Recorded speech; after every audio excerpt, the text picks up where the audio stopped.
Bismillahirrahmanirrahim. Yang saya hormati Ustaz Abdul Rahman, Ketua Majelis Ulama Indonesia Kabupaten Buleleng. Oke, Buleleng. Masya Allah, Zakallah khair Ustazana. Yang saya hormati para jamaah semua yang hadir di tempat ini, Anda ucapkan Assalamualaikum warahmatullahi wabarakatuh. Alhamdulillah alladzi bi ni'matihi tatimmus shalihat. Segala puji bagi Allah Jalla Jalaluhu yang karena nikmatnya kebaikan-kebaikan menjadi sempurna.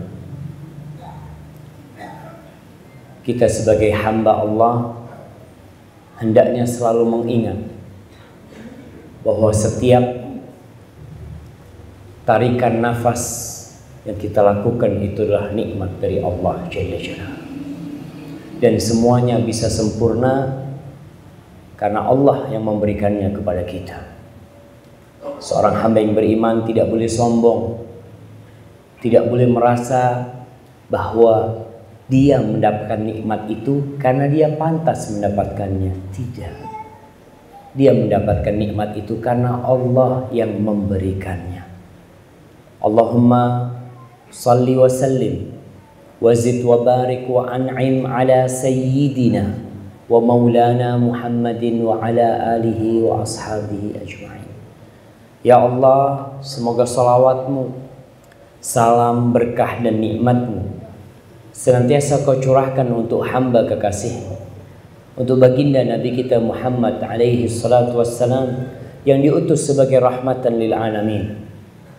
Dan kita yang mengaku menjadi umatnya Nabi Muhammad sallallahu alaihi wasallam, kita harus menunjukkan rahmat itu kepada umat manusia.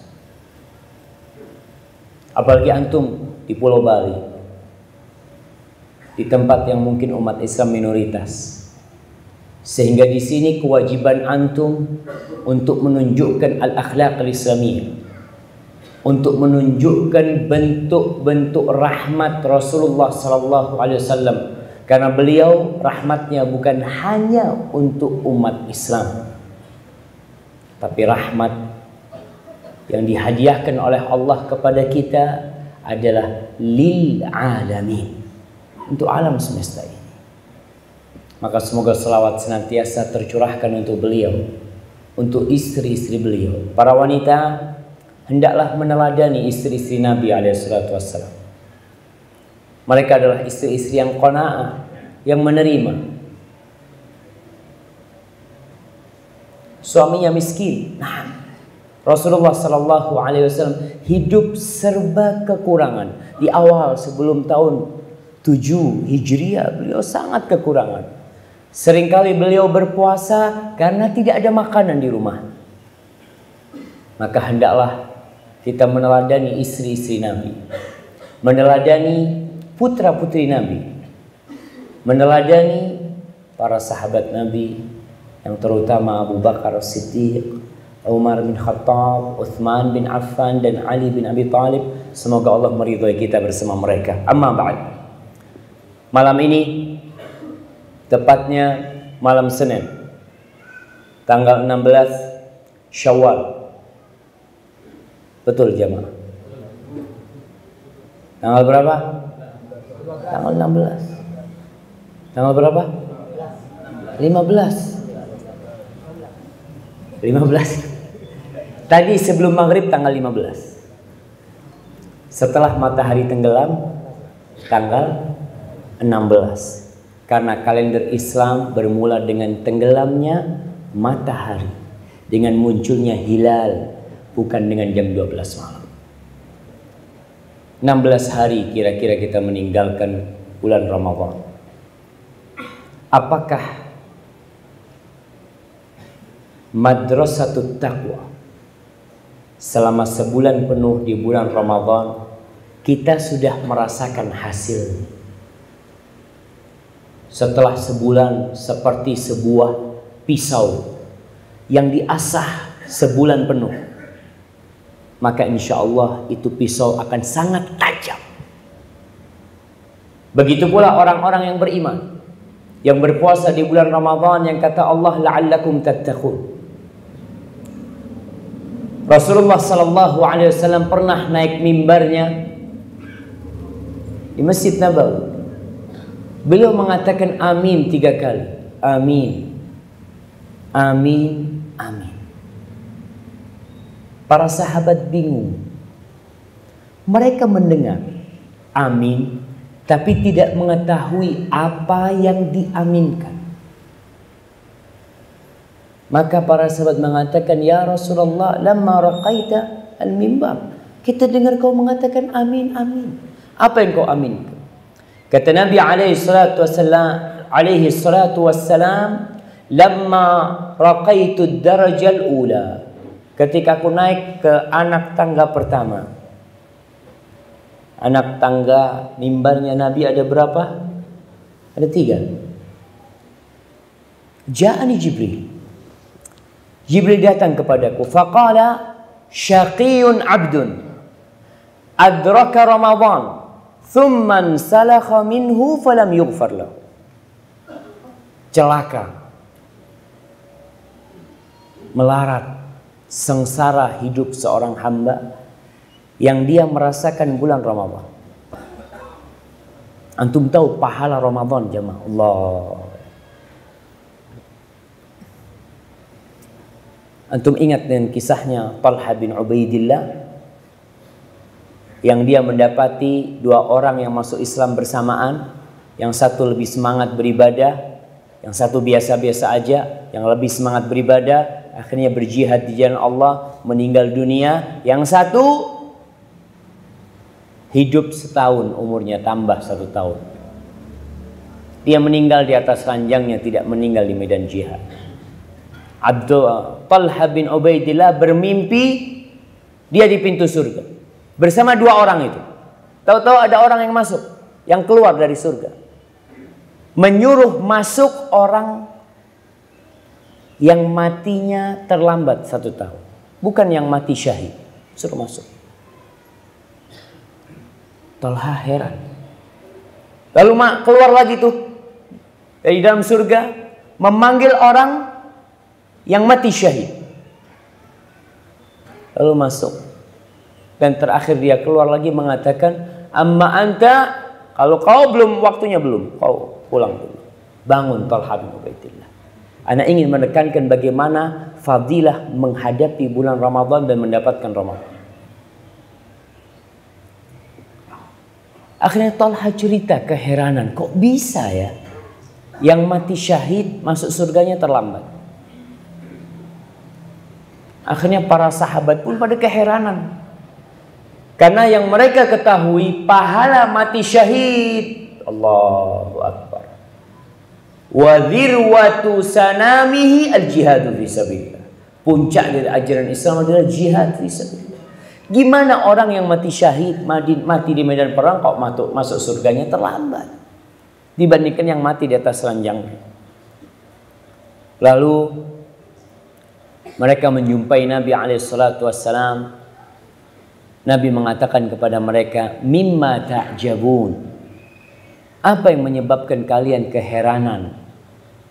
Qalu ya Rasulullah, tuh yang satu semangat beribadah mati di medan perang, tapi masuk surganya kedahuluan sama yang mati setelahnya, padahal mati biasa.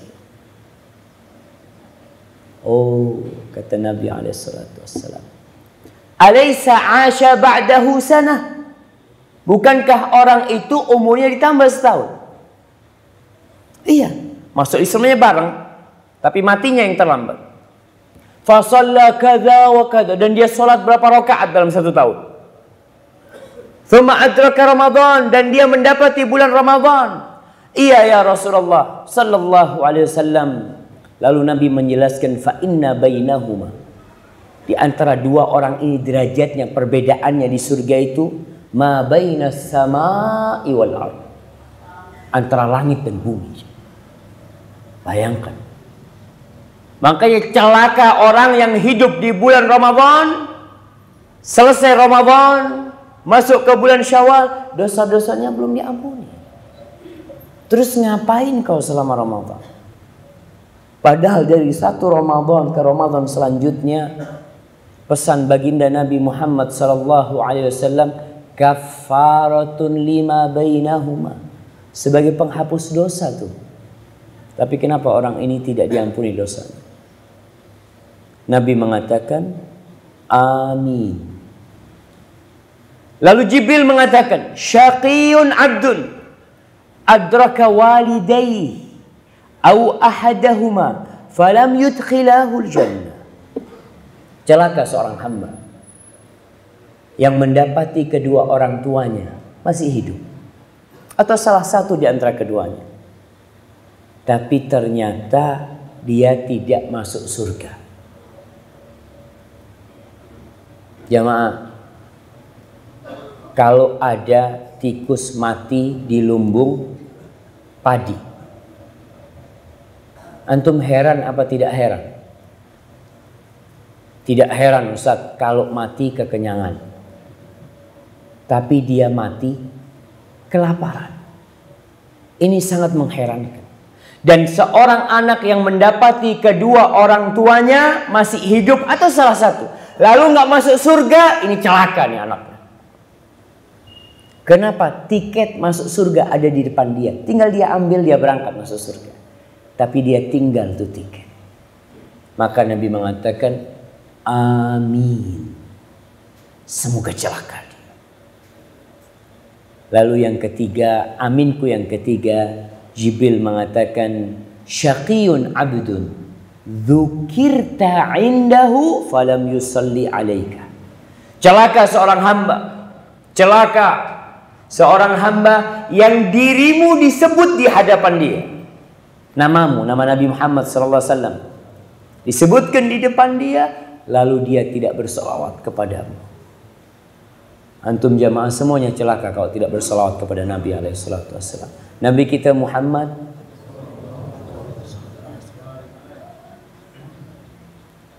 Ana tadi ngelihat ada air di sini jamaah.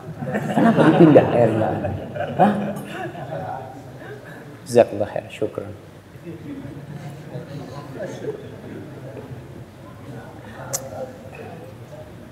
Alhamdulillah.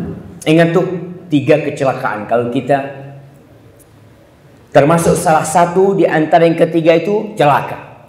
Bagaimana ada orang yang tergabung di dirinya 3 perkara itu. Tidak berbakti sama orang tuanya sehingga tidak bisa masuk surga. Tidak berselawat kepada Nabi SAW sehingga celaka. Dan dapat Ramadan tiap tahun. Berapa tahun Bapak merasakan bulan Ramadan? Saya umur sudah 65 tahun Ustaz. Ramadan ya tiap tahun. Tapi saya nggak puasa.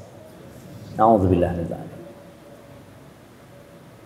Jadi paling tidak jamaah, ada perubahan lah selesai Ramadan.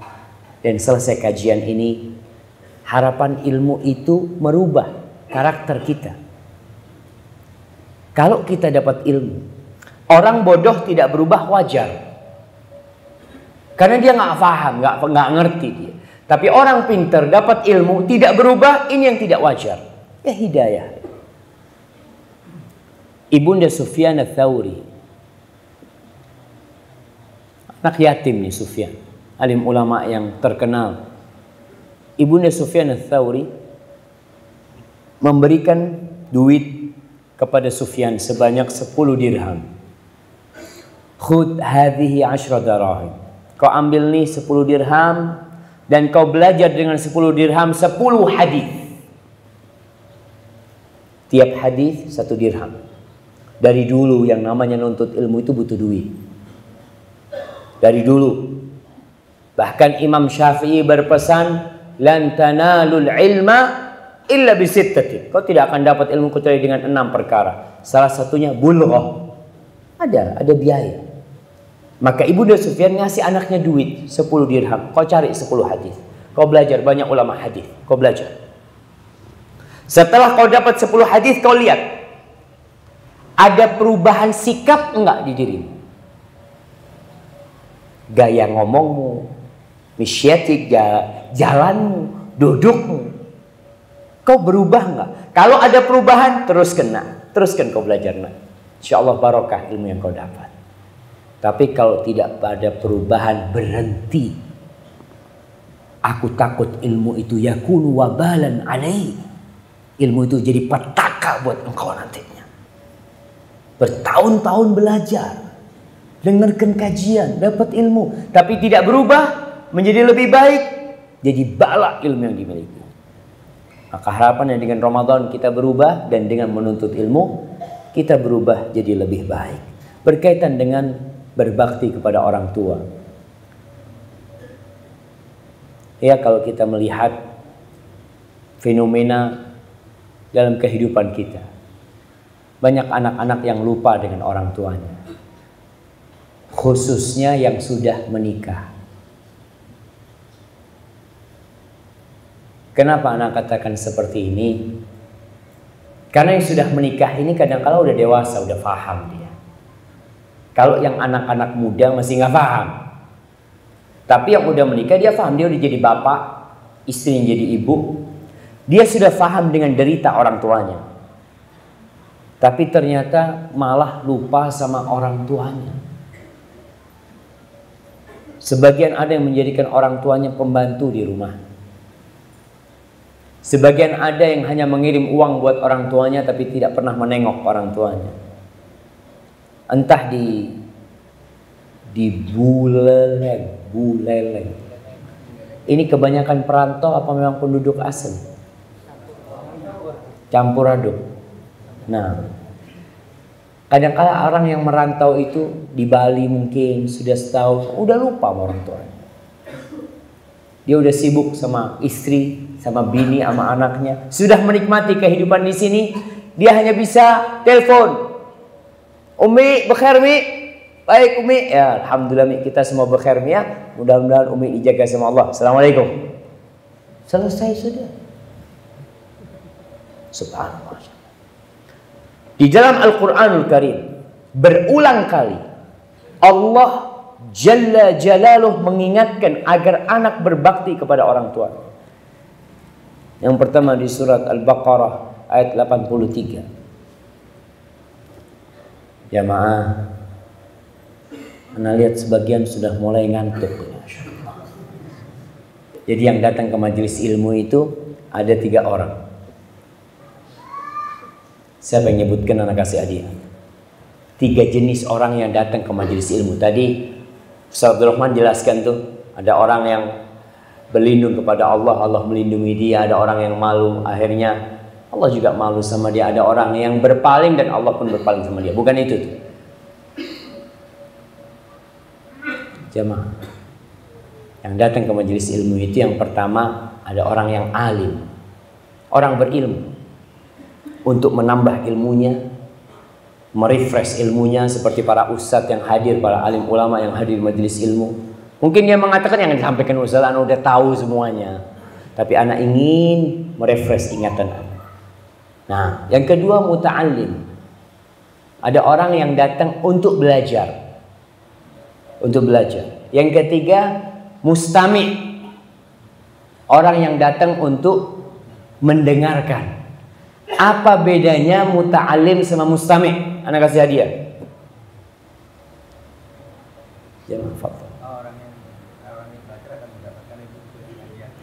Kalau orang yang belajar akan mendapatkan ilmu sesuai dengan niatnya. Kalau orang yang mau dengarkan, nggak dapat apa-apa dia.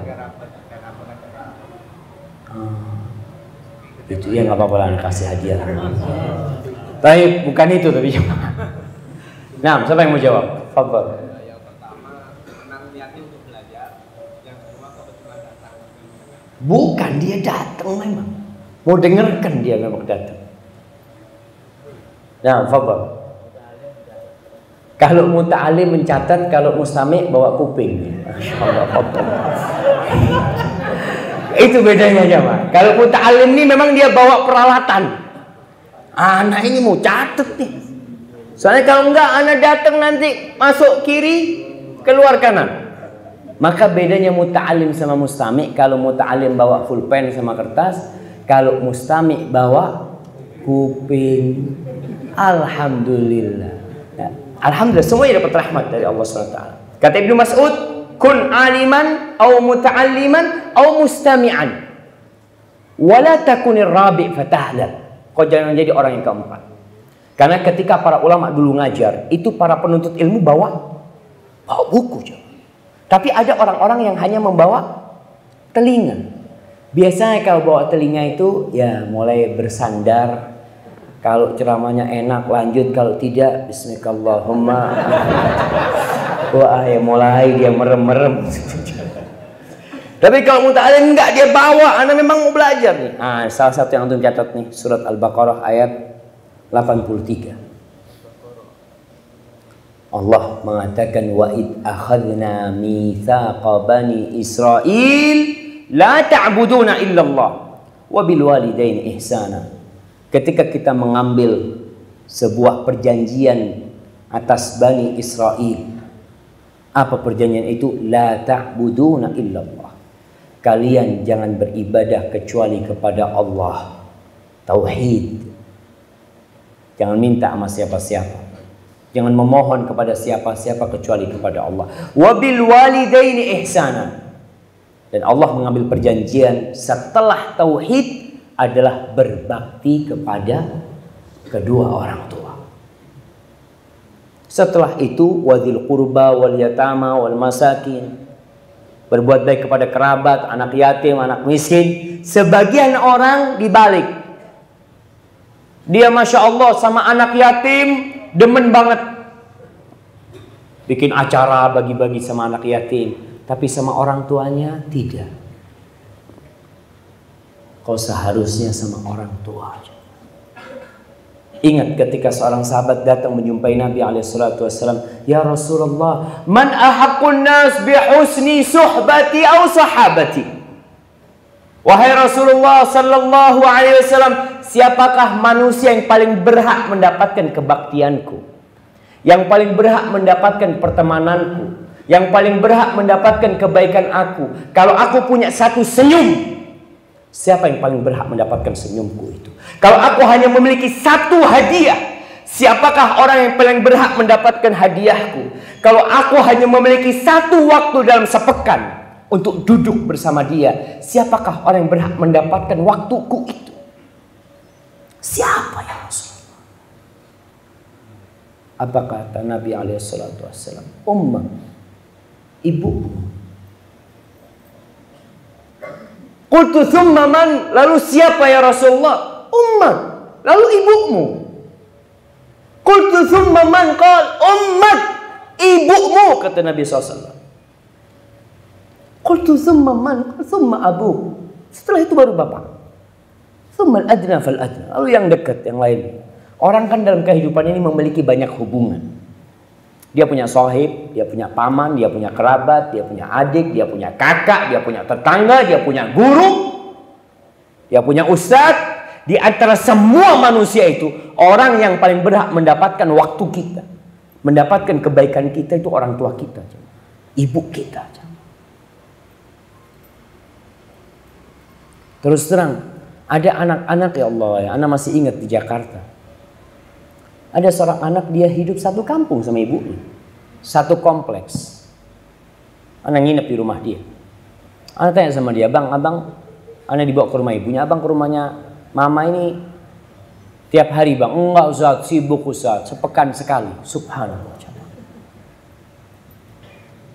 Dia mungkin bisa duduk sama sohibnya. Ada orang yang Masya Allah senang duduk sama temennya, ngundang temennya. Tapi duduk sama orang tuanya sebentar udah bosan. Kau tidak tahu bagaimana orang tuamu tatkala engkau kecil, dia menemanimu dalam semua hal. Ketika nangis kau minta dibelikan ini, dibelikan sama orang tua. Ketika bermain, duduk di sampingnya orang tua. Kau digendong kemana-mana. Dan ana setelah menjadi orang tua, ana lihat ya peran seorang ibu ya. Allahu Akbar. Ketika si kecil nangis di malam hari itu, ibu bangun digendong sama dia. Dalam kondisi dia ngantuk. Keliling dia ke belakang, kemana. Ya kalau anaknya panas ya, dia lakukan segala hal. Bahkan seorang ibu khususnya, dia siap mempertaruhkan nyawanya demi anaknya. Ini perintah Allah. Kita ini seharusnya faham jemaah. Bahwasanya Islam datang rahmatan lil alamin.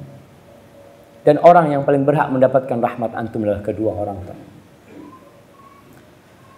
Kemudian di surah An-Nisa ayat 36. Allah mengatakan wa'budullah wa la tusyriku bihi syai'a. Kalian beribadahlah kepada Allah, jangan berbuat syirik sedikit pun kepada Allah. Tauhid. Tujuan diciptakannya langit dan bumi ini, tujuan diciptakannya umat manusia ini agar mereka mentauhidkan Allah. Maka itu perintah pertama dan itu kunci masuk surga. La ilaha illallah. Ada orang berbakti sama orang tuanya. Ada orang yang sangat baik bahkan dikenal oleh seluruh penduduk. Ini orang paling berbakti sama orang tuanya. Tapi kalau dia tidak bertauhid, wa qadimna ila ma amilu min amalin faja'alnahu haba'an manthura. Amal kebajikan dia akan jadi debu yang berterbangan. Syaratnya tauhid. Maka itu perintah Allah. Wabil walidaini ihsana. Lagi Allah katakan, dan berbuat baiklah kepada orang tua. Setelah orang tua, wabidil qurba wal yatama wal masakin. Kau berbuat baik kepada kerabatmu, kepada anak-anak yatim, kepada orang-orang miskin. Wal jaridil qurba, tetangga yang jadi kerabat dengan engkau. Wal jaril junub, tetangga yang jauh. Wasahibi bil jam, teman dalam perdagangan, teman dalam perjalanan. Wabnis sabil, orang yang putus perjalanan, tidak bisa melanjutkan perjalanannya. Wa ma malakat aymanukum, kepada budak-budak kalian. Innallaha la yuhibbu man kana mukhtalan fakhura. Allah nggak suka sama orang yang sombong, membanggakan dirinya. Maka ingat, Allah ingatkan orang tua. Kemudian di surat Al-Isra ayat 23. Syuf, antum sudah dapat berapa ayat tuh? 3 ayat, Masya Allah. Antum pulang nanti dibaca di rumah. Insya Allah antum udah berulang kali membaca ayat itu. Apalagi di bulan Ramadan. Syahrul Quran.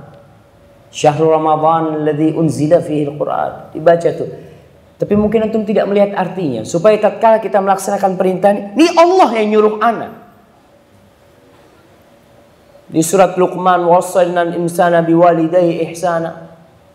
Ada kadang-kala seorang anak yang mengatakan, ya Ustaz, abah anak ini Ustaz tidak pernah berbuat baik sama anak. Anak ketika kecil ditinggal sama orang tua. Orang tua bekerja di luar negeri. Atau orang tua meninggalkan ibu anak. Ibu anak bekerja sendiri sampai anak besar. Ketika anak sukses, baru bapak anak datang. Apakah anak harus berbuat baik kepada bapak anak? Naam, wajib antum berbuat baik. Antum tahu bagaimana Nabi Ibrahim, bapaknya itu pembuat patung, pembuat berhala, penjual berhala, penyembah berhala. Dan Nabi Ibrahim terus mendakwain orang tuanya. Akhirnya orang tuanya marah kepada Nabi Ibrahim. La illam tantahi la arjumannak wahjurni maliya. Aku usir kau, nggak kenal lagi sama kau. Kau kalau nggak berhenti ngasih nasihat aku, nggak berhenti dengan yang kau dakwahkan itu, aku akan merajammu. Ini bapaknya mengatakan itu kepada Nabi Ibrahim. Apa kata Nabi Ibrahim? Qala salamun alaik sa'astaghfiru laka rabbi innahu kana bi hafiya. Semoga Allah menyelamatkan engkau wahai ayahanda. Tuh bapaknya seperti itu. Islam mengajarkan berbakti sama orang tua dalam semua kondisi. Jadi kalau ada anak yang merasa orang tuanya kok mau ngambil manfaat aja Ustaz, setelah anak sukses dia datang, dia tetap bapakmu. Kau bisa hidup, kau ada di dunia karena sebab ada bapakmu. Walaupun bapakmu zalim, walaupun bapakmu kafir, tetap wasahibhuma fid dunya ma'rufah. Di surat Al-Isra ayat 23. Apa kata Allah? Wa qadha rabbuka alla ta'budu illa iyyahu wa bil walidaini ihsana. Imma yablughanna 'indaka al-kibara ahaduhuma أو كلاهما فلا تقل لهما أف ولا تنهرهما وقل لهما قولا كريما واخفض لهما جناح الذل من الرحمة وقل رب ارحمهما كما ربياني صغيرا. 23, 24, 25. Allah mengatakan dan Allah telah membuat keputusan. Allah telah menetapkan. Allah telah memerintahkan agar engkau tidak menyembah kecuali hanya kepada Allah dan berbuat baik kepada kedua orang tua. Bayangkan jamaah. Jadi kalau pengajian itu berulang judulnya, sebenarnya memang seperti itu orang harus diingatkan. Antum kalau baca Al-Quranul Karim, berapa kali Allah sebutkan tentang surga? Berulang kali. Berapa kali Allah memanggil kita agar kita melaksanakan sholat? Banyak kali. Berapa kali Allah menyuruh kita bersolawat kepada Nabi SAW, beristighfar kepada Allah Jalla Jalaluh, berzikir? Banyak kali. Kenapa? Karena kita sering lupa, jamaah. Makanya diingatkan. Dan di ayat ini Allah mengingatkan, wabil walidaini ihsana. Lalu ke imma yablughanna indakal kibar. Kau lihat dalam posisi orang tuamu itu sudah sepuh. Sudah sepuh. Keduanya atau salah satu dari keduanya. Kenapa Allah ingatkan agar kita berbakti kepada orang tua tatkala mereka sepuh? Padahal kewajiban berbakti ketika kita muda, mereka muda pun kita wajib berbakti. Biasanya kalau orang tua masih muda, yang butuh itu anak. Bapak belum butuh sama kita. Orang tuanya masih bisa bekerja, orang tuanya masih sehat, dia nggak butuh. Tapi kalau sudah tua renta, di sini dia butuh sama antum. Maka Allah ingatkan, ketika orang tua kalian sudah sepuh, berarti kalian sudah tua. Orang tua sepuh itu umur berapa jamaah? 60 lah, 50, kepala 5 ke atas lah, itu sudah mulai capek-capekan. Pensiun umur berapa? Oke, 58. Dulu 55, 56, sekarang 58, mungkin nanti 60. Wallahu a'lam. Tapi yang jelas orang pensiun itu ya bisa disebut sepuh lah. Udah kau nggak usah kerja, biar yang muda kerja. Pada saat inilah anak memiliki kewajiban berbakti yang lebih. Kata Allah, ketika orang tuamu sepuh, 2 atau 1. Mungkin 1 meninggal dunia, atau yang 1 masih muda. Karena kadangkala bapak kita, Masya Allah, baru menikah umur 35 tahun. Ibu kita umurnya 20 tahun pada waktu itu. Ada perbedaan umur 15 tahun. Jadi yang sepuh duluan siapa? Bapak kita. Ibu kita masih muda, masih sehat. Kadangkala terjadi seperti itu. Tapi apa yang harus kau lakukan? Fala taqul lahuma uffin. Allah mulai dengan masalah lisan. Jangan pernah engkau mengatakan uff kepada bapak atau ibu. Orang kalau sudah sepuh itu banyak permintaan. Kadang-kala permintaannya aneh-aneh. Iya. Ada seorang ibu yang dia ngomong sama anaknya, "Nah, Umi kepingin nak diantarkan ke tempat sohib-sohib perempuan dia." Apa kata anaknya? Nih, cuma 30 menit. Anak antarkan, anak tunggu. Umi nggak ada, anak tinggal. Ibunya butuh sama anaknya. Kalau anaknya tidak mengantarkan, tidak berangkat. Kata uminya, iya nak, diantar. Sampai sana ditunggu sama anaknya. Ada jam, dia lihat jam. 30 menit diketuk. Mungkin di dalam ya uminya lagi seneng-seneng ketemu sama sohibnya, macam-macam, nggak dengar. Anaknya pulang, ditinggalkan ibunya. Dapat berapa waktu ada telepon ke rumah itu, disebutkan kalau anaknya sudah tabrakan dan mati. Hati-hati jemaah. Fala taqul lahuma uff. Kalau ada ucapan yang lebih rendah dari uff, akan Allah sebutkan. Kalau mengatakan itu ucapan yang paling rendah, yang menyakitin hati orang tua. Kadang-kala anak dipanggil, "Nak, ibu kepingin ini, nak." Ya. Iya dengan intonasi yang tidak mengenakkan. Wala tanharhuma. Jangan menghardik keduanya. Kalau yang pertama ucapan, yang kedua ini kadang-kala tindakan. Tangan. Aduh, enggak. Kadang-kala tangannya seperti ini kepada orang tuanya. Na'udzubillahi min dzalik. Itu adalah kedurhakaan, jamaah. Durhaka. Wa qul lahuma qaulan karima. Ucapkan untuk keduanya ucapan yang mulia. Kau kalau mau ngomong sama orang tua, pilih kata-katamu. Kau mau ngomong apa sama orang tua? Aku takut nyakitin hati ibuku. Ada seorang anak Abu Hurairah atau siapa yang tidak pernah, atau salah satu dari ulama salaf yang tidak pernah makan sama ibunya. Dia makan satu meja sama ibunya nggak pernah. Dia biarkan ibunya makan dulu baru dia makan. Ditanya, kenapa kau tidak melakukan itu? Iya, aku takut aku makan, ibuku kepingin sesuatu, aku ambil sesuatu itu. Nggak mungkin ibu itu ngomong, jemaah. Kalau hatinya yang diminta sama anaknya dikasihkan sama ibunya. Si anak ingin berbakti sama ibunya, Umi makan sudah. Setelah uminya makan, sisa itu baru dimakan oleh anak. Takut dia durhaka sama orang tua. Ada seorang alim ulama, Masya Allah. Kalau nggak salah Roja bin Haywa. Lagi ngisi pengajian, ibunya datang.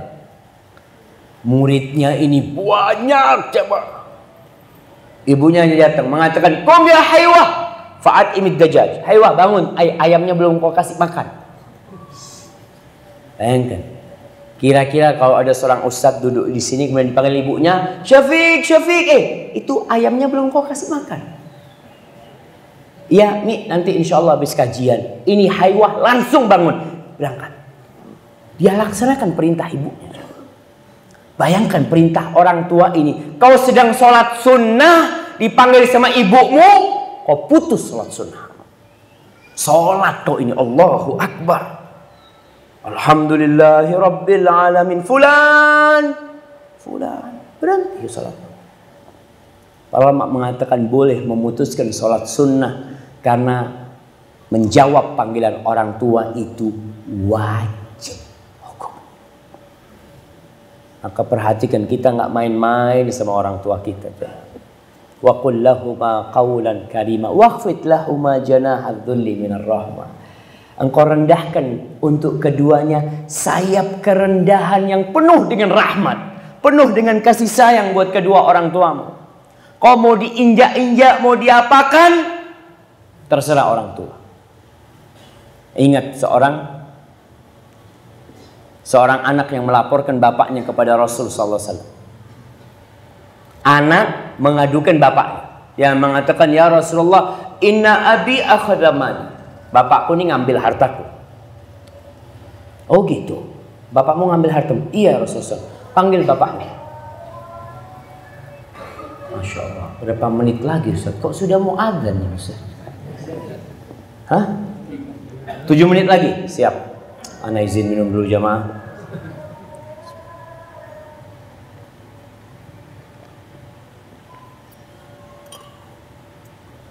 Alhamdulillah. Panggil bapakmu ke sini. Dipanggil bapaknya. Tanya sama Rasul sallallahu alaihi wasallam, "Apa benar kau mengambil harta anakmu?" Kata orang tuanya, "Iya ya Rasul. Aku ngambil harta dia." "Apa nggak boleh aku ngambil harta dia? Aku yang membesarkan dia ya Rasulullah. Aku yang hidup susah untuk dia. Aku yang begadang malam agar dia tidur nyenyak. Ketika dia sakit, aku yang capek untuk dia. Apakah ketika dia besar, aku nggak boleh ngambil harta dia ya Rasulullah?" Pemuda itu dipanggil sama Rasul sallallahu alaihi wasallam. Nabi mengatakan, "Anta wa maluka li abi." Kau tubuhmu semua bersama semua hartamu itu milik bapak. Nggak ada orang tua itu ngampung sama anaknya, itu tidak ada. Ingat nih anak-anak. Ada seorang syekh yang didatangi oleh seorang pemuda. Dia mengatakan, Syekh, ana mau tanya, Syekh, kata dia. Iya, kau mau tanya apa? Syekh, gini Syekh, ini masalah keluarga, kata dia. Ibuku ini numpang sama aku, Syekh. Syekh mengatakan, tolong pertanyaanmu diulangi. Syekh, gini Syekh, ibu ana ini numpang sama ana. Tolong pertanyaanmu diulang lagi. Syekh, gini Syekh, ibuku ini numpang sama aku. Kata Syekh, tolong diulang lagi pertanyaanmu. Syekh, tolong saya dengerin dulu aku ngomong, Syekh. Anda, pertanyaanmu salah, kata dia. Seharusnya kau katakan kau itu numpang sama ibu. Kata yang bertanya, ya kalau gitu sudah selesai. Kalau memang sang anak yang numpang sama orang tuanya, selesai urusannya. Dia ingin mengatakan, melaporkan ada keributan antara istri sama ibunya, ibunya numpang. Berarti ada pikiran gimana kalau ibunya dipindahkan. Kau yang seharusnya pindah. Kalau kau mau pindah, bukan ibumu yang dikeluarkan dari tempat itu. Ingat nih, kita kadang-kala salah mendudukkan orang tua kita. Anta wa maluka li abi. Kalau bapakmu datang, nah aku ambilnya motormu nak, fadl nak, abah. Itu motornya abah. Jangan sampai jamaah.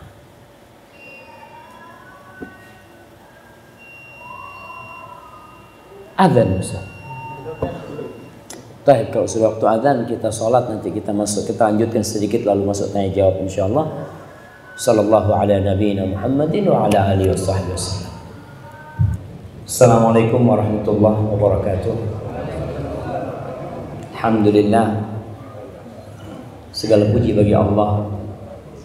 Wassalatu wassalamu ala Rasulillah, dan salat serta salam semoga tercurahkan untuk Rasulullah sallallahu alaihi wasallam. Amma ba'd, haibati fillah. Melanjutkan kajian kita tentang berbakti kepada orang tua selama keduanya masih hidup, mumpung masih ada keduanya. Dan ketahuilah bahwa berbakti kepada orang tua, sebagaimana ayat-ayat yang kita bacakan tadi, memiliki kedudukan yang sangat tinggi di sisi Allah Jalla Jalaluhu. Bahkan menjadi kewajiban kedua setelah bertauhid, itu berbakti kepada orang tua. Kalau kita melihat bagaimana Nabi menanamkan tentang berbakti kepada kedua orang tua di dalam banyak hadis, Muawiyah As-Sulami mengatakan, Ataitun Nabiyya sallallahu alaihi wasallam, aku mendatangi Nabi alaihi salatu wassalam, faqultu ya Rasulullah, inni uridul jihad fi sabilillah. Wahai Rasulullah, aku ingin berjihad di jalan Allah. Artinya dia ingin surga Allah. Nabi tidak bertanya kepada dia, apa persiapanmu? Apakah kau sudah latihan tiap hari? Apakah kau pernah berperang sebelumnya? Apa yang engkau miliki? Nabi tidak bertanya itu. Malahan Nabi bertanya, a ummuka hayyah? Ibumu masih hidup? Mau jihad, yang ditanya ibumu masih hidup? Qultu na'am. Iya ya Rasulullah. Di sini Nabi mengatakan, ilzam rijlaha fathamma al-jannah. Kau kan cari surga. Engkau ingin berperang, berjihad, kau cari surga. Engkau terus-terusan berada di kaki ibu. Di situ tuh surga. Bayangkan nih orang mau berjihad. Ada yang lainnya juga mau berjihad dan mau berhijrah. Dia mengatakan, ya Rasulullah, aku tinggalkan kedua orang tuaku dalam kondisi menangis. Nih jamaah, orang mau jihad, mau berhijrah, dia tinggalkan kedua orang tuanya dalam kondisi menangis. Apa kata Nabi alaihi salatu wassalam? Irji' ilaihima. Kau pulang kepada keduanya, fa'adhikhum. Bikin mereka tersenyum, tertawa sebenarnya kau telah membuat keduanya menangis. Itu mau jihad. Apalagi cuma mau nuntut ilmu. Apalagi cuma mau bekerja cari dunia. Sebagian anak, Masya Allah, kerja di Jakarta. Ibunya di sini mengatakan, nak, jangan nak. Nggak bisa bu, aku mau ke Jakarta. Ibunya ngomong jangan, kau tetap berangkat, durhaka kau sama orang tua. Dan kalau ibu mengatakan nak pulang, pulang. Jangan kau mengatakan Ustaz, anak, punya istri, gimana makan mereka? Allah yang kasih makan mereka. Kau punya kewajiban berbakti sama kedua orang tuamu sebelum kau berbuat baik sama anak dan istri. Tapi subhanallah, orang tua ini apalagi ibu ya, kadangkala dia membiarkan anaknya. Anaknya memaksa mau berangkat kerja, ibunya ngomong jangan nak, besok anaknya lagi memaksa ini itu. Akhirnya ibunya dengan sakit hati, ya udahlah kau berangkatlah. Jangan sampai kau menyakiti kedua orang tua. Dan kita tidak akan pernah bisa membalas budi kedua orang tua kita. Abdullah bin Umar bin Khattab radhiyallahu taala anhu, dia pernah mendapati orang menggendong ibunya. Kalau sekarang orang umroh, orang haji pakai kursi roda. Dulu nggak ada kursi roda. Yang ada digendong. Ana masih melihat ketika di tahun 1419 ketika kita di Madinah dan berangkat umroh, itu kalau ada perempuan atau lelaki yang tua renta tidak bisa tawaf, itu ditandu aja. Ditandu di kepala. Orang 4 yang nandu. Untuk tawaf, untuk sa'i. Belum kursi roda, belum waktu itu. Sekarang udah pakai kursi roda. Ini orang dikatakan dari Yaman gendong ibunya untuk berangkat haji. Dia tawaf, dia ketemu sama Abdullah bin Umar bin Khattab. Dia melantunkan bait-bait syair mengatakan, Inni ana ba'iruhal mudhallal in udhirat rikabuha lam udhar. Lalu dia mengatakan kepada Abdullah bin Umar bin Khattab, Aturani jazaituha. Apakah menurutmu aku sudah membalas budi ibuku? Aku bawa dari Yaman, aku gendong. Dan aku adalah kendaraan dia. Kalau onta-onta itu dikagetin pada kaget, aku tidak pernah kaget untuk menyenangkan ibuku. Kira-kira aku sudah membalas budi ibuku belum? Apa kata Abdullah bin Umar? La wala zafratun min zafaratiha. Tarikan nafas ketika dia mengeluarkan engkau dari perutnya, itu satu belum kau balas. Satu belum kau balas. Apalagi yang lain. Ada lagi seorang yang datang kepada Umar bin Khattab radhiyallahu taala anhu mengatakan bahwasanya dia ini ngurusin ibunya. Ibunya sudah di atas ranjang, tidak bisa berbuat apa-apa. Aku yang membersihkan dia. Wa asrifu wajhi anha. Dia bersihkan ibunya kalau buang kotoran apa, dan dia palingkan wajahnya. Karena nggak ada orang lain yang merawat ibunya, dia yang merawat ibunya. Dia tanya sama Umar bin Khattab, kira-kira aku udah balas budi baik ibuku belum? Belum, kata Umar bin Khattab. Kan sama, kata anak ini. Aku merawat ibuku sebagaimana ibuku merawat aku ketika kecil. Nggak sama, kata Umar. Dulu ibumu ketika merawat engkau kecil, ibumu berharap kau panjang umur. Tapi kau sekarang merawat ibumu dalam kondisi tua, kau berharap ibumu cepat mati. Karena anak udah capek ngerawat ibu. Ibu juga tersiksa, kesian, ibu macam-macam, padahal kau yang capek. Kata Umar, nggak sama. Anak pernah membaca, dan sampai hari anak lupa di mana anak baca. Ada buku Birrul Walidain kalau nggak salah. Cerita tentang 4 bersaudara. 4 bersaudara ini, bapaknya sudah meninggal, ibunya sudah tua, nggak bisa pindah-pindah rumah. Kan ada ibu yang pindah rumah anaknya pertama, anak kedua, anak ketiga, capek ibunya. Akhirnya 4 orang ini musyawarah, ibu ini harus ikut 1 orang. Nggak bisa pindah-pindah kayak gitu, kasihan ibu. Kata kakaknya paling besar gini, yang merawat ibu nggak dapat warisan. Yang ngerawat ibu udah nggak dapat warisan. Adik-adiknya ngomong, masa kita udah capek ngerawat nggak dapat warisan lagi. Ini mau bikin kesepakatan mereka. Nggak ada yang mau adik-adiknya. Akhirnya kakaknya yang merawat. Kenapa kakaknya mengatakan itu? Karena kakak ingin merawat ibunya. Apa pantas seorang yang membawa kunci surga di rumahnya masih minta uang? Pantas dia masih minta dunia. Kunci surga dia bawa ke rumah. Pintu surga dia bawa ke rumah. Maka kita harus bangga, harus berbahagia tatkala bisa merawat orang tua kita. Kita bawa orang tua kita. Apa saja yang diminta kau berikan sama kau mampu. Dan berbakti kepada orang tua di dalam Islam tidak hanya ketika orang tua hidup. Bahkan ketika orang tua meninggal dunia kita wajib berbakti. Dengan senantiasa mendoakan kedua orang tua kita. Dengan senantiasa berbuat baik kepada kerabat-kerabat orang tua kita. Karena biasanya kalau orang tua meninggal banyak hubungan silaturahim yang terputuskan. Bapak meninggal, kita tidak lagi berkunjung ke rumah paman. Kita tidak lagi berkunjung ke rumah sepupu kita.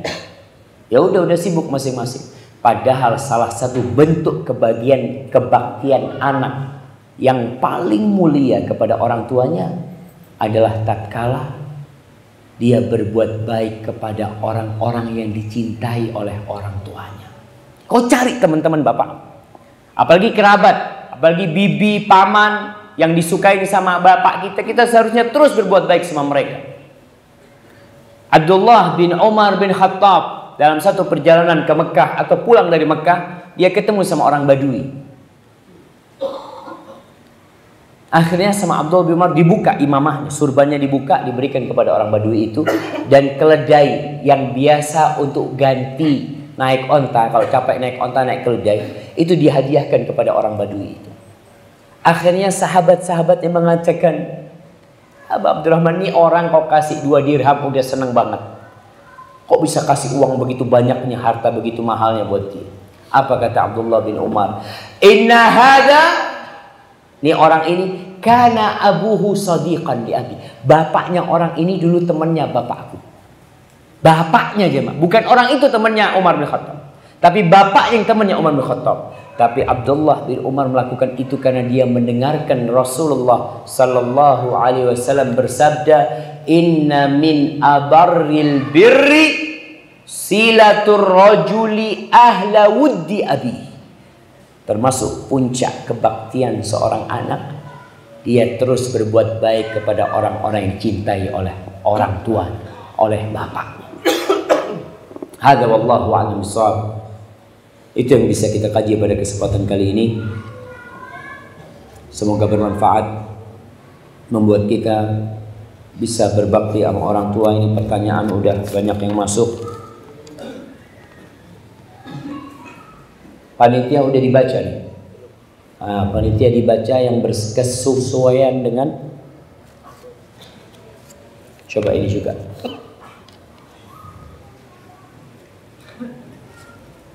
Ustadz, bagaimana caranya saya berbakti kepada orang tua yang ada di kampung halaman, sedangkan orang tua menyuruh saya merantau?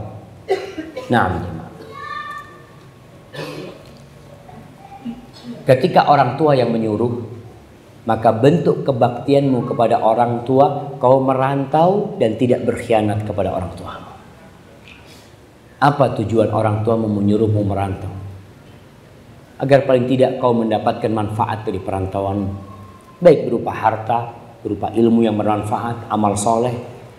Maka jangan sampai anak merantau dan berkhianat sama orang tuanya.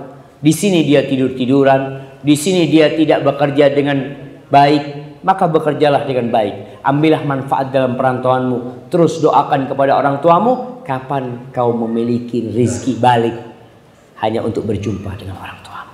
Barakallahu fikum. Ustaz, apakah membantu orang tua dalam bentuk amal kepada orang tua disebut sebagai sedekah? Nah, di surat Al-Baqarah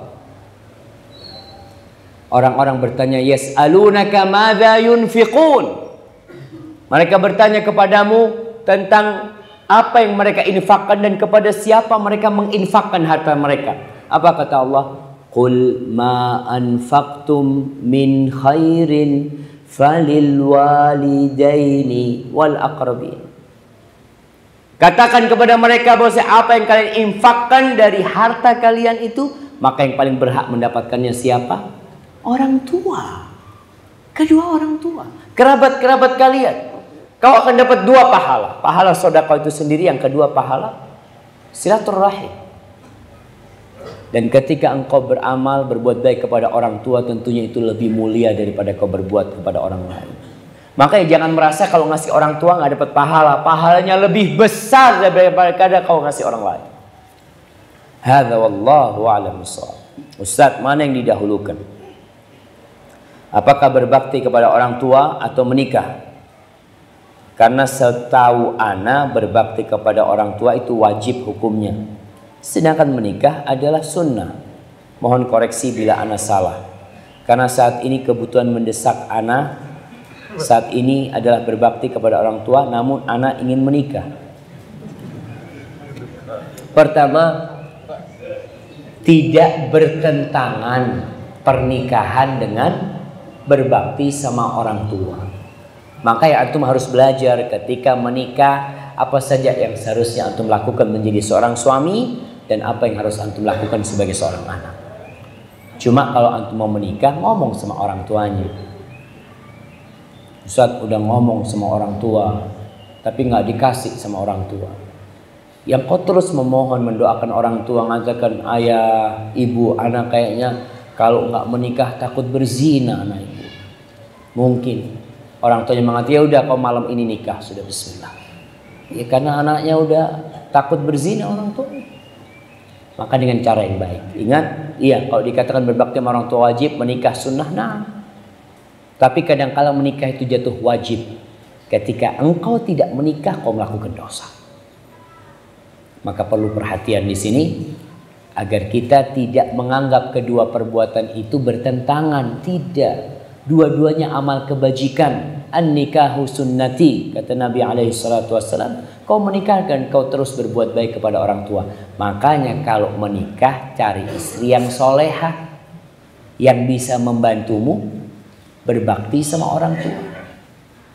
Kayak Rasulullah SAW mengatakan tentang 4 harta. Ya, 3. Ada 3 harta yang seharusnya kita buru dalam kehidupan ini. Harta yang paling mulia, anak kasih hadiah.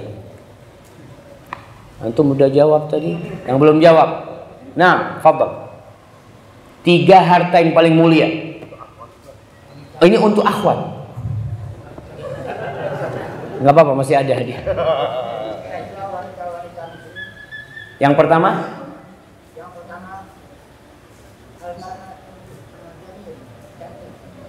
Istri yang cantik. Yang kedua? Keturunan. Yang ketiga? Ad-dinul Islam. Kayaknya kurang tepat, jemaah. 3 harta yang para sahabat bertanya ketika turun ayat. Nah,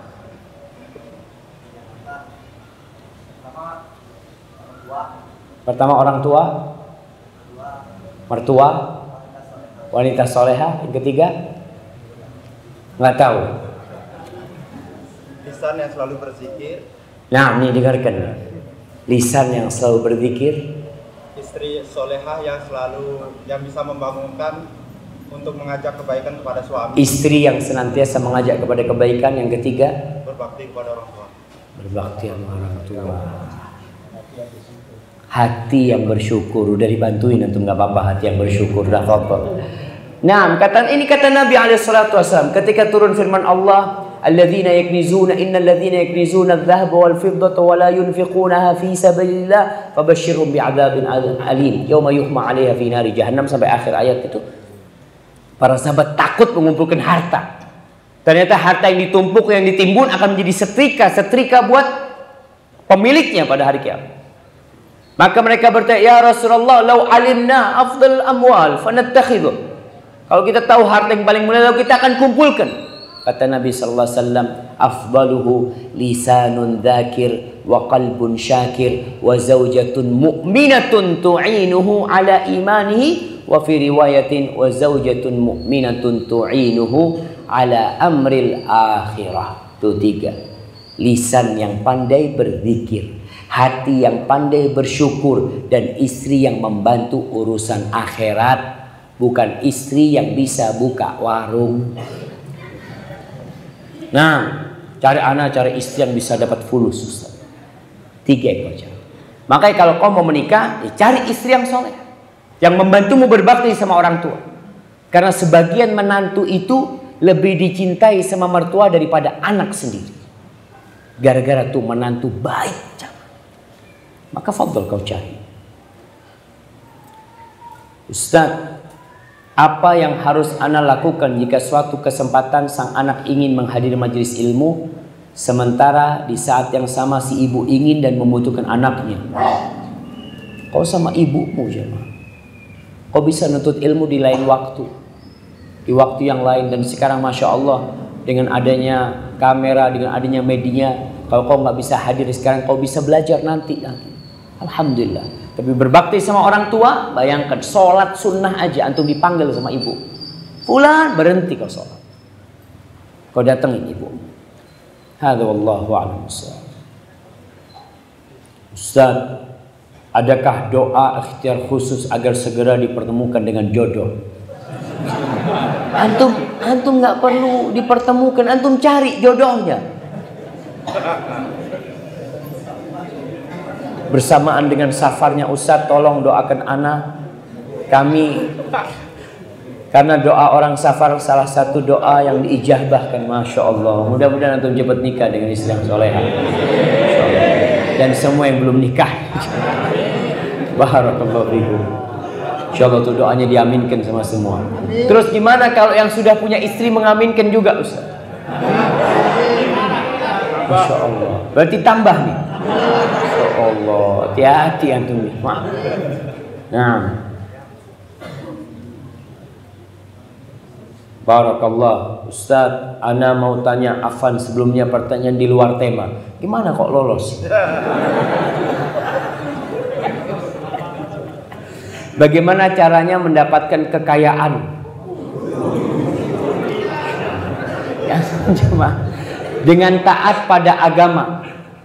Sedangkan zaman sekarang banyak pekerjaan yang cuek pada sholat. Dan apa saja amalan yang harus diistiqomahkan untuk mencari rezeki yang barokah dan bisa membuat kaya? Jamaah, kekayaan itu nggak apa-apa. Nabi SAW mengatakan la ba'sa bil ghina liman ittaqa. Kekayaan itu nggak apa-apa buat orang yang bertakwa. Orang kaya nggak bertakwa, duitnya buat apa? Buat berzina, duitnya buat minum-minuman, duitnya buat melakukan kemaksiatan. Kalau kekayaan tidak dengan ketakwaan, makanya la ba'sa bil ghina liman ittaqa. Lalu Nabi mengatakan walakinna sihhata khairun minal ghina liman ittaqa. Akan tetapi kesehatan itu lebih baik buat orang yang bertakwa daripada harta. Antum tuh punya badan sehat, mau dihargain 1 miliar. Yang bertanya mana nih? Baik. Yang bertanya kalau mamanya, oke, kau dikasih uang 1 triliun, tapi kau stroke nggak bisa apa-apa di atas ranjang, mau? 1 triliun Ustaz. Buat apa Ustaz ya kalau ada kena stroke? Nggak ada gunanya. Antum kadang-kadang lihat orang pakai mobil mewah, Masya Allah. Mobil yang tipis itu,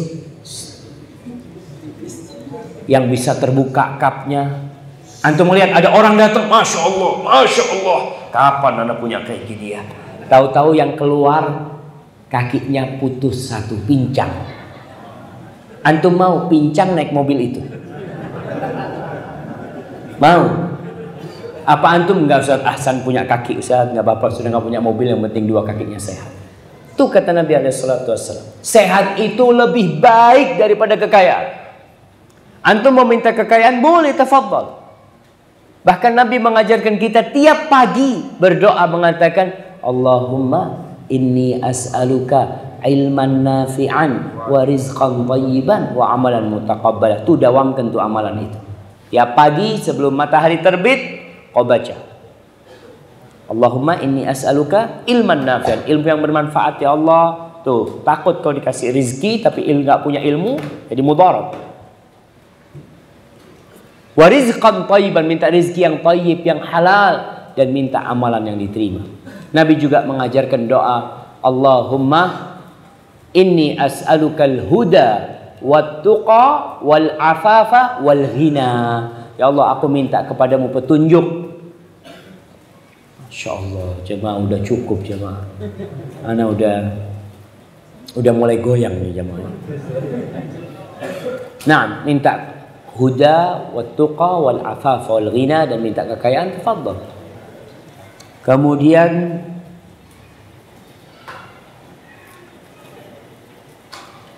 apa yang dimaksud dengan masuk surga? Kayaknya dia pertanyaannya dua jemaah, jadi satu aja yang Anda baca.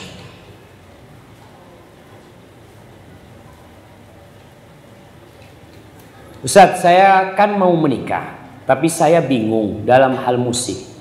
Mau saya tidak memakai musik, tapi dari pihak keluarga ingin memakai musik. Mohon solusinya Ustaz. Tapi berkaitan dengan pernikahan jemaah, Rasulullah SAW mengatakan a'linun nikah biduf. Umumkan pernikahan kalian dengan rebana. Atau kama qala Nabi SAW. Jadi duf rebana itu disunnahkan. Ingat, disunnahkan agar ada ketika pernikahan dan hari raya. Jadi ketika pernikahan ada nasyid-nasyid yang pakai duf. Jadi pakai rebana. Itu dipakai anak-anak kalau mereka bisa nyanyi, bisa apa, pakai rebana boleh. Bahkan itu dianjurkan sama Nabi SAW. Jangan antum pernikahan yang disetel Al-Quranul Karim. Tidak tepat. Karena ini lagi senang-senang. Maka disuruh pakai duf. Atau tadi dikatakan dangdutan. Na'udzubillah jamaah. Sebagian orang, di Jember ini ada iklannya besar. Pernikahannya fulan-fulan, ngundang penyanyi ini, ngundang penari ular, ngundang ini macam-macam. Na'udzubillah min dzalik. Itu dengan pakaian yang mininya, biduan-biduan wanita ya. Itu anak kecil pada nontonin. Siapa yang tanggung jawab itu jemaah? Tolong, pernikahan itu kan mencari ridha Allah. Biasanya ditulis mohon doa restu. Kau minta doa, tapi kau melakukan sesuatu yang Allah murkahi. Gimana itu terjadi? Kau lihat bagaimana Nabi menikah. Bagaimana putri-putrinya dinikahkan sama Nabi SAW. Bagaimana Aisyah ketika mendatangin pernikahan. Itu ada semua syariatnya. Tinggal kita pelajarin. Kita kan nggak mau belajar. Banyak di antara kita emang, ya udah Ustaz, biasanya kayak gini. Belajar jamaah. Kenapa? Karena satu-satunya hal yang diminta tambahan oleh Nabi SAW cuma ilmu. Wa qul rabbi zidni ilmu. Minta tambahan ilmu agar kita faham. Dengan ilmu kau faham mana yang halal, mana yang haram, mana yang boleh dan mana yang tidak boleh. Hadza wallahu a'lam bishawab. Ana mohon maaf jemaah. Ana juga kuatnya cuma sampai sini. Apabila yang Ana sampaikan benar itu dari Allah Jalla Jalaluh, kalau ada yang salah dan kurang berkenan itu dari diri Ana pribadi, Allah dan Rasulnya terbebaskan dari kesalahan itu. Ana terima kasih banyak kepada semua yang berperan atas terlaksananya kajian kita pada malam ini, khususnya mungkin MUI Kabupaten Buleleng dan Takmir Masjid Jami dan teman-teman dari Bali Mengaji. Semoga apa yang telah antum lakukan diterima oleh Allah Subhanahu wa taala. Subhanakallahumma wa bihamdika asyhadu an la ilaha illa anta astaghfiruka wa atubu ilaik. Wassalamualaikum warahmatullahi wabarakatuh.